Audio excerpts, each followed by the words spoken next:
Mark squinted at the elegant woman standing on his porch, a hesitant smile on her face. He'd been chopping firewood, and a fine layer of sawdust clung to his bare arms. "Mr. Mark?" she asked, her voice as smooth as honey. He nodded, unsure what to make of her. Willow Creek wasn't exactly known for attracting high-society types, and this woman looked like she belonged at a country club, not on his porch with its peeling paint and faded welcome mat. "I'm Catherine," she continued, extending a manicured hand. He wiped his own on his jeans before shaking it. Her grip was firm, confident. "I do hope I'm not interrupting anything, but I was hoping you might be able to help me with a project." "Project?" "Yes, well, you see." Catherine hesitated, her gaze sweeping over his workshop, her eyes lingering on the bandsaw. "My husband, Robert. He didn't this as he used to be. And well, there are some things around the house that need a man's touch." "I've heard you're the best carpenter in these parts," Catherine added, her voice dropping to a conspiratorial whisper. "And quite frankly, I'm tired of those young lads in town botching things up." Mark shifted, suddenly uncomfortable. He preferred the company of wood to people, and something about this woman, with her expensive perfume and carefully styled hair, set him on edge. "I'm pretty booked up," he mumbled, hoping she'd take the hint and leave. But Catherine was persistent. She stepped closer, her perfume filling his senses. "I'm willing to pay generously," she purred. "And I'm sure we can come to a mutually beneficial arrangement, Mr. Mark, don't you think?" Mark hesitated, his gut churning with unease. But the promise of good pay, especially with winter coming on, was hard to resist. He found himself nodding, and a slow smile spread across Catherine's face. As Catherine's sleek car disappeared down the dusty driveway, Mark leaned against his porch railing, a strange mix of anticipation and dread twisting in his gut. He couldn't remember the last time a woman, let alone one as striking as Catherine, had set foot on his property. He pictured her again, the way her silk blouse had shimmered in the afternoon sunlight, the subtle glint of gold on her wrist, the way her eyes had seemed to assess everything, taking in the worn furniture, the chipped paint, even him. It was clear she was used to a different world, a world of luxury and privilege that he could only imagine. He'd heard whispers about her around town. Catherine, the beautiful young wife of the retired mayor, Robert, a man old enough to be her father. Rumor had it she'd been a beauty queen in her younger days, and even now, with a few silver strands threading her blonde hair, she possessed a radiance that drew the eye. People said she was lonely, trapped in that grand house on the hill, tending to her aging husband and their sprawling estate. They said Robert hadn't left the house in months, his health failing him more each day. And now she was here, in his driveway, offering him a job, her eyes holding a promise that made his blood run hot and cold at the same time. Mark couldn't deny a certain primal appeal in Catherine's need for him, a man who could handle more than just a hammer and nails. He'd seen the way she looked at him, her gaze lingering on the muscles of his forearms as he hefted a log, the way her breath hitched when he brushed past her in the doorway. It had been a long time since he'd felt like anything more than a handyman, a widower living a solitary life in the shadow of his past. His ex-wife, bless her restless soul, had always preferred slick-talking city boys to his rough hands and calloused palms. But Catherine, with her expensive perfume and knowing glances, seemed to see something different in him, something that stirred a long-dormant hunger within him. The following week, Mark found himself standing on Catherine's doorstep, a toolbox at his feet. He'd finished the repairs at the miller's farm earlier than expected, and Catherine had practically begged him to come straight over. A young woman in a crisp uniform answered the door. "Mr. Mark? Mrs. Catherine is expecting you. Please come in." He stepped into a grand foyer, his boots sinking into plush carpet. The air smelled faintly of lilies and citrus, a stark contrast to the scent of sawdust and pine that clung to his clothes. A sweeping staircase led to a balcony overlooking the expansive room, and sunlight poured through a wall of windows illuminating the gleaming hardwood floors. "This way, sir." The maid gestured, leading him down a hallway adorned with family portraits and landscapes. Mark trailed behind her, his heart pounding in his chest. He felt like a lumberjack who'd stumbled into a palace, completely out of his element. The maid led him into a spacious sunroom overlooking the gardens. Catherine sat at a glass-topped table, a pitcher of iced tea and 2 glasses sparkling in the sunlight. She rose as he entered, her smile erasing any trace of the nervous country bumpkin he'd felt like moments before. Catherine wore a simple sundress today, a pale blue that accentuated the startling blue of her eyes. "Mark, so glad you could make it." Her voice was warm, welcoming. He took a step closer, his gaze drawn to her like a moth to a flame. Up close, she was even more captivating, her beauty radiating from within. He'd never been particularly eloquent around women, especially not women like her, and he found himself fumbling for words. "Mrs. Catherine?" he managed, his voice a low rumble in his chest. "Catherine, please?" She gestured to the chair beside her. "Have a seat. Can I offer you some iced tea?" Mark nodded, taking a seat across from her. He watched as she poured the tea, her movements graceful and precise. "Beautiful house," he finally said, his gaze sweeping across the room. Catherine smiled, a hint of sadness touching her eyes. "It's too big, most days, just me and Robert around here." She leaned forward, her gaze meeting him. "That's why I'm so glad you're here, Mark. The truth is, this old house needs a lot more than a few repairs. It needs a man's touch." Mark felt a shiver run down his spine. He wasn't sure what she was asking for, not exactly, but the heat in her eyes told him it was something more than just carpentry. A few days later, Mark found himself sweating under the Montana sun, the scent of freshly cut grass filling his nostrils. He'd been working on Catherine's back porch, replacing a rotten railing, when she emerged from the house, her blonde hair pulled back in a loose braid. He caught her watching him as he measured a length of lumber, her gaze lingering on the way his shirt stretched across his chest. "Getting hot out here," she said, her voice husky. Mark glanced up, meeting her gaze. "It's not so bad," he mumbled, suddenly self-conscious under her scrutiny. Catherine leaned against a porch pillar, a knowing smile playing on her lips. "You know, Mark," she said, her voice dropping to a whisper, "you're an awfully strong man to be living alone." He felt a surge of heat creep up his neck, and he quickly turned back to his work, hoping she hadn't noticed his reaction. "My husband," she continued, her voice barely audible now, "he's not much of a man these days." Mark's grip tightened on the saw. He knew what she was implying, and a part of him, a long dormant part, thrilled at the dangerous game they were playing. But another part, the part that still remembered the sting of betrayal and the ache of loneliness, wanted to run as fast and far away from Catherine and her seductive whispers as he could. He cleared his throat, forcing a laugh. "Some folks are cut out for marriage, others, well," he shrugged, avoiding her gaze. Catherine stepped closer, her perfume enveloping him like a warm breeze. "Don't you ever get lonely, Mark? Don't you ever crave company?" He met her gaze then, his pulse quickening. "I'm doing just fine on my own," he said, hoping he sounded more confident than he felt. Catherine held his gaze for a beat, a flicker of challenge in her eyes. Then she smiled, a slow, seductive smile that made his blood run cold and hot at the same time. "Of course you are, darling," she purred. "For now." And with a swish of her skirt, she turned and walked back into the house, leaving Mark staring after her, his heart pounding in his chest. By the time Mark finished the porch railing, the sun was setting, casting long shadows across the manicured lawn. He was bone-tired, his muscles aching for a hot shower and a cold beer. He'd just gathered his tools when Catherine emerged from the house, her silhouette outlined by the golden light spilling from the open doorway.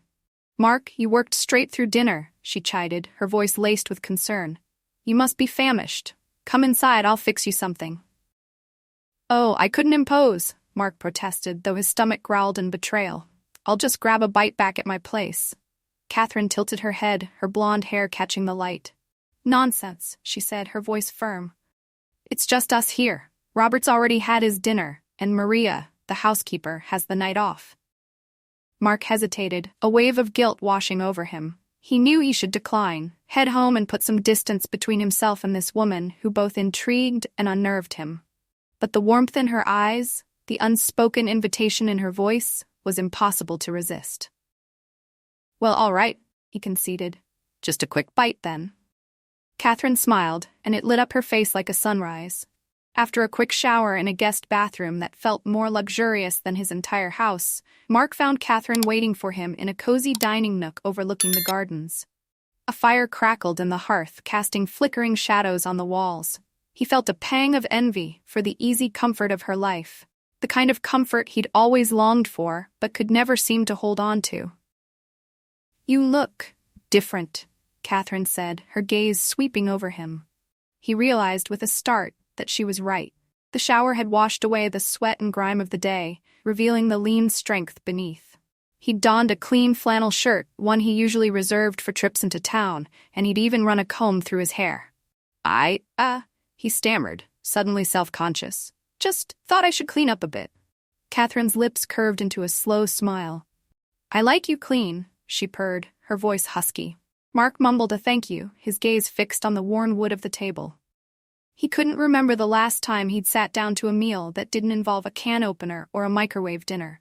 Catherine had prepared a feast: grilled salmon, roasted vegetables, and a salad still glistening with water droplets. She watched him eat, a strange intensity in her eyes. "You're awfully quiet, Mark," she said, her voice soft as velvet. "Are you sure you're comfortable? You seem so tense." He shrugged, pushing a piece of salmon around his plate. "I'm not used to all this."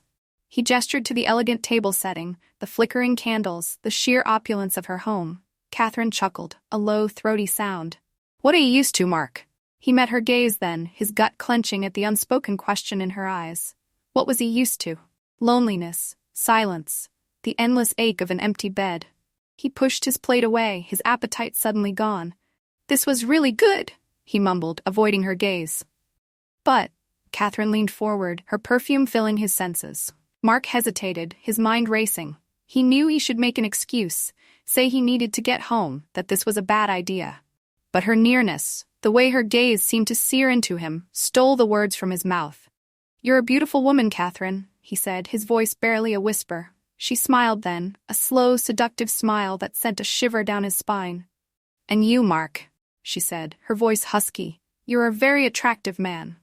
She rose from her chair, her movements fluid and graceful, and came to stand behind him. He felt her fingers brush his shoulder, light as a feather, yet charged with an energy that made him tremble. "Don't you ever wonder," she whispered, her lips close to his ear, "what it would be like with someone like me?" Mark's breath caught in his throat. Catherine's perfume, her warmth, the feel of her fingers on his skin sent a jolt of desire through him, a desire he hadn't felt in years. Maybe never like this. "Catherine, he stammered, his voice hoarse. "I can't." She turned him gently, her blue eyes searching his. "Why not, Mark?" He looked away, his cheeks burning with shame. "I'm just a carpenter," he muttered, his voice thick with self-loathing. You're like something out of a magazine. I wouldn't even know what to do with a woman like you." Catherine laughed, a low, throaty sound that sent shivers down his spine. "Don't be ridiculous, darling," she said, her fingers tracing the line of his jaw. "You're a strong, handsome man, and you're here with me, aren't you?" She took a step closer, her body brushing against his. He could feel the warmth of her through her dress, smell the intoxicating mix of her perfume and something else, something altogether more dangerous and alluring. "Catherine," he breathed, his voice a ragged whisper. She smiled then, a slow, knowing smile that made his head spin. "My husband," she began, her voice barely a whisper. "He hasn't touched me in years." Mark felt a surge of sympathy for the aging, ailing man, but it was quickly eclipsed by the raw desire that pulsed through him. "He's a lucky man," Mark said, his voice hoarse, "to have a wife as beautiful as you." Catherine's smile faltered, and for a moment he saw a flicker of sadness in her eyes. Then, as quickly as it appeared, it was gone, replaced by a look of steely determination. "He doesn't know what he has," she whispered. "But you, Mark, you could have it all." Before Mark could respond, a cough echoed from the hallway. Catherine stiffened, her eyes widening in alarm. "Robert?" she called out, her voice regaining its composure. A frail voice, thin and reedy, answered from the hallway. "Catherine? Is that you, my dear?" Catherine turned back to Mark, her expression a mixture of panic and resignation. "I have to go," she whispered. "But Mark, think about what I said, please." And with a last lingering look, she hurried out of the room, leaving Mark standing alone, his heart pounding in his chest, his blood on fire. Mark sat staring at the empty plate in front of him, his mind spinning. Catherine's words echoed in his ears, a potent mix of desire and desperation. Was she serious? Did she really want him?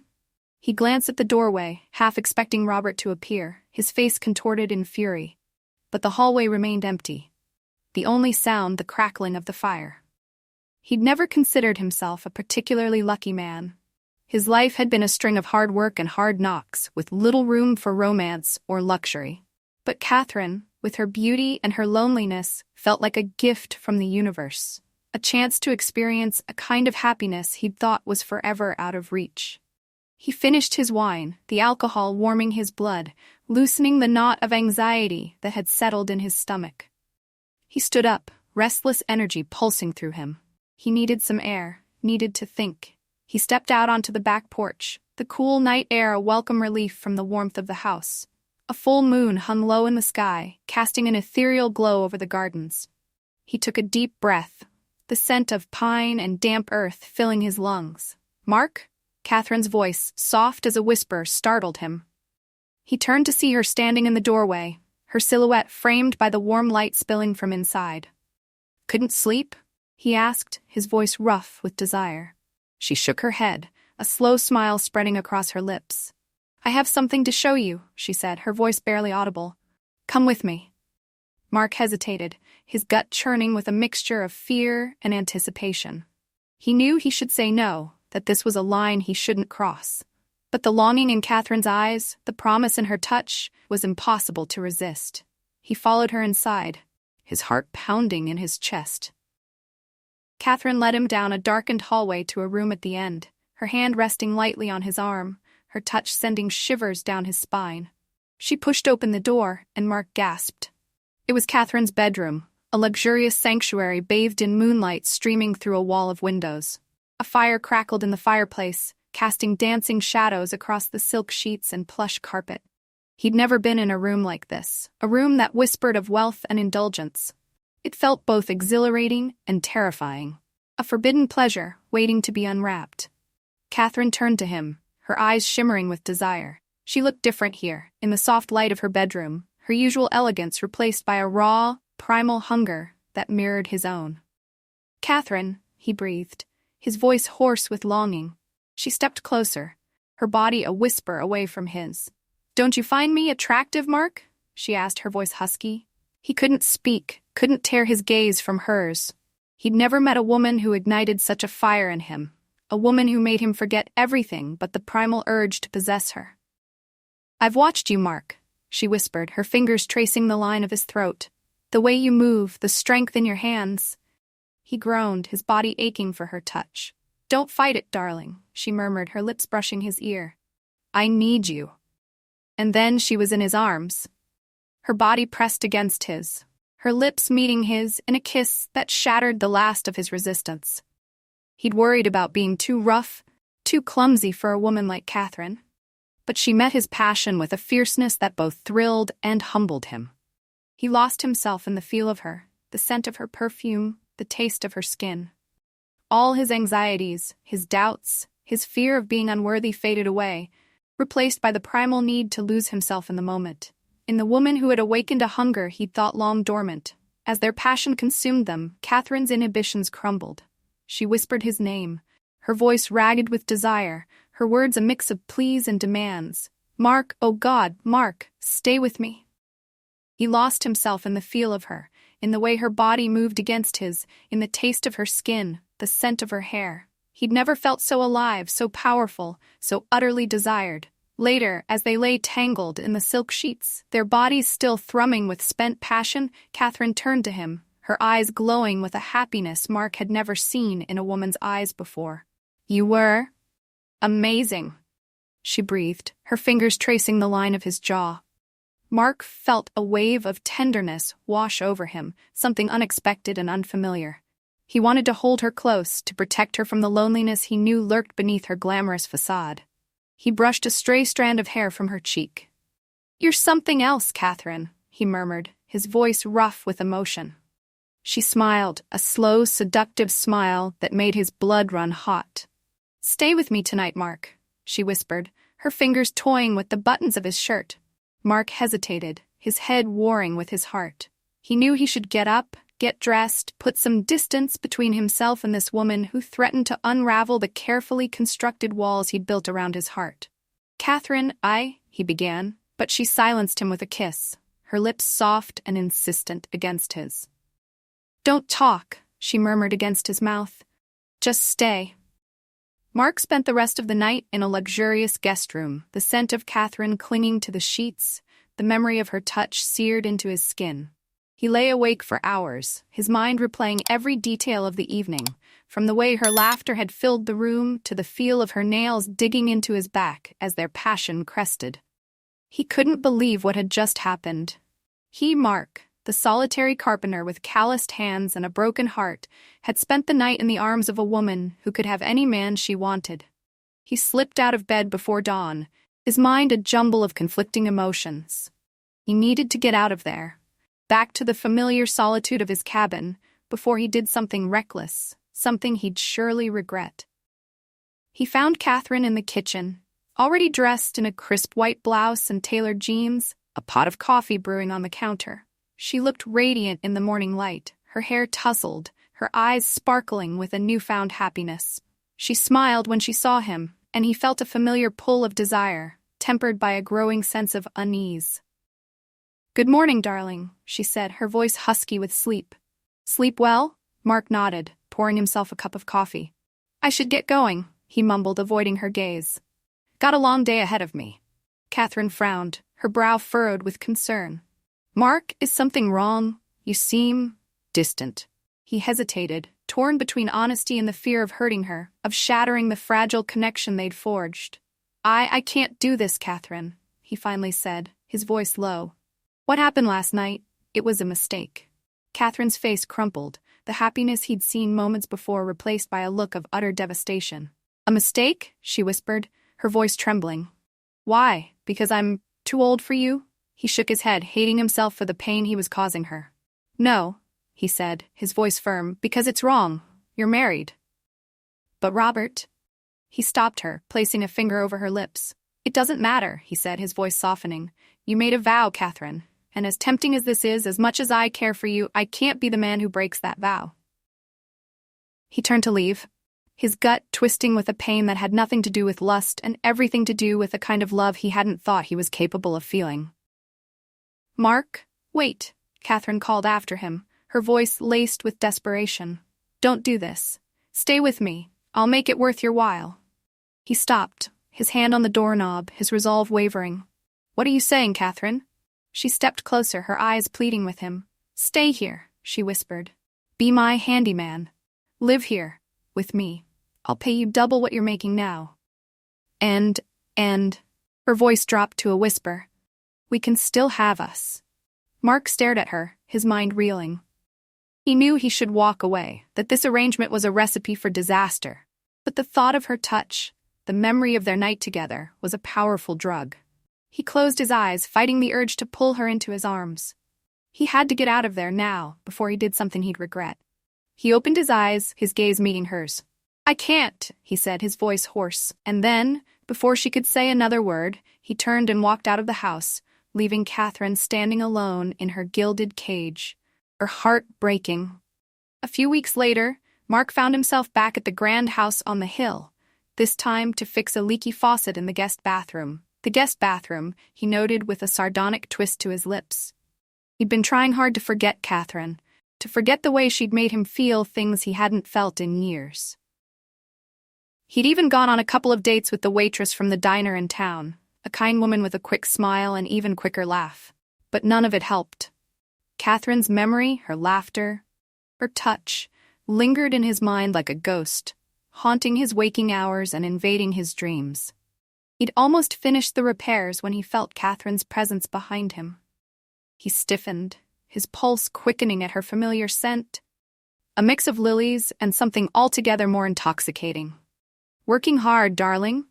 Her voice, soft as a caress, sent shivers down his spine. He turned to see her leaning against the doorframe, her blonde hair cascading over her shoulders like spun gold. She was wearing a silk robe, tied loosely at the waist, revealing a tantalizing glimpse of smooth, creamy skin. "Catherine," he breathed, his voice hoarse. "You can't stay away from me, can you?" She purred, stepping closer. He wanted to deny it, to tell her he was just there to do a job, and then he'd be gone. But the look in her eyes, the longing that mirrored his own, made a liar out of him. "Catherine," he said again, his voice a plea. "This is crazy. Your husband." She cut him off with a kiss, her lips soft and demanding against his. "Robert's asleep," she whispered against his mouth, "and he won't be waking up anytime soon." Mark felt a surge of desire, a primal urge to lose himself in her. He knew it was wrong, knew it could only lead to trouble, but at that moment, he didn't care. He wanted her with an intensity that bordered on pain. He pulled her close, his hands tangling in her hair as their kiss deepened. She tasted of wine and something sweeter, something that made his head spin. Later, as they lay entwined in her bed, the afternoon sun casting long shadows across the floor, Catherine turned to him, her eyes shining with a contentment he'd never seen in them before. "Don't leave," she murmured, her fingers tracing the line of his jaw. He wanted to stay, wanted nothing more than to spend the rest of his days lost in the intoxicating bubble of their desire. But he knew he couldn't. "I have to go," he whispered, his voice thick with regret. "Why, Mark?" she asked, her voice laced with a pain that mirrored his own. "Don't you want me?" He cupped her face in his hands, his thumbs stroking her cheekbones. "You know I want you," he said, his voice rough with emotion. "But this can't end well." "Why not?" she challenged, her eyes blazing with defiance. "Because I'm a rich man's wife, and you're just you?" He winced, her words stinging more than he cared to admit. Catherine saw the hurt in his eyes, and her anger seemed to dissipate, replaced by a wave of regret. She sat up in bed, pulling the sheet to her chest. "Mark, she began, but her voice cracked. She cleared her throat, composing herself. "Just go, Mark," she said, her voice cold now, distant. He wanted to argue, to convince her that what they had was real, that it meant something. But the look in her eyes, the wall she'd erected between them, told him it was pointless. He dressed in silence, the weight of her rejection heavy on his chest. He found Catherine in the kitchen, writing a check with a detached precision that chilled him to the bone. She handed him the check, her expression carefully blank. "Here's your payment, Mr. Mark," she said, her voice devoid of warmth. "And don't worry, I'll be sure to call someone else next time I need a handyman." Mark stared at the check, his stomach twisting in knots. It was more money than he made in a month, but it felt like blood money, a payment for his silence, his complicity in her gilded cage of loneliness. He tore the check in half, letting the pieces fall to the floor. "Keep your money, Catherine," he said, his voice devoid of emotion. And then, without another word, he turned and walked out of her life, leaving behind the scent of lilies and the bitter taste of regret. The following weeks were a blur of loneliness and regret for Mark. He tried to convince himself he'd done the right thing, that their affair could only have ended badly. But Catherine's absence, the silence of his cabin, was a constant reminder of what he'd lost. Then, one afternoon, as Mark was mending a fence, a sleek silver car pulled into his driveway. His heart leaped into his throat as Catherine stepped out, her blonde hair catching the sunlight, her eyes searching his with an intensity that stole his breath away. He'd expected anger, recriminations, maybe even a touch of scorn, but all he saw in her eyes was a desperate longing that mirrored his own. "I can't stay away from you, Mark," she whispered, her voice thick with emotion. "I've tried, but it's no use. I need you." And then she was in his arms, her body pressed against his, her lips meeting his in a kiss that erased all his doubts, all his carefully constructed defenses.